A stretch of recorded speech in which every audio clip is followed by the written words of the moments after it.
दर्शक आज के चोक निউজের पक्ष থেকে আপনাদেরকে স্বাগতম।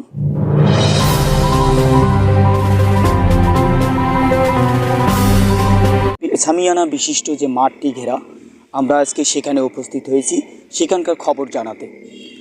আপনারা জানেন যে বিশ্ব ইজতেমার ন্যায় জেলাভিত্তিক ইজতেমাগুলো হয়ে থাকে, তারই ধারাবাহিকতায় আজকে লালমনিরহাট জেলা ইজতেমায় লালমনিরহাট কালেক্টরেট মাঠে আমি উপস্থিত হয়েছি। মোহাম্মদ রবিউল ইসলাম রবি যে জেলা ইজতেমার যে সময় নির্ধারণ করা হয়েছে আগামী 3, 4, 5 অক্টোবর বৃহস্পতিবার, শুক্রবার এবং শনিবার 3 দিনের ইজতেমার আপডেট খবর জানাতে।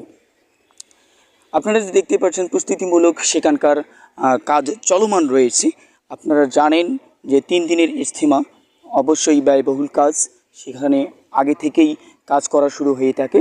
তো আগামীকাল যেহেতু বৃহস্পতিবার কার্যক্রম শুরু হবে, সেই পরিপ্রেক্ষিতে কাজ দ্রুত চালানো হচ্ছে সেখানকার পরিচালনা কমিটির পক্ষ থেকে।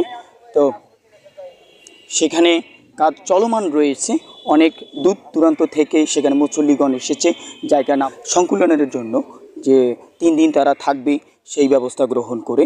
তো আমরা এটার খবর জানাতে আসছিলাম লালমনিরহাট কালেক্টরেট মাঠ। তো পরবর্তী 3 দিনের খবর পেতে চোখ রাখুন আজকের নিউজে। ধন্যবাদ সকলকে।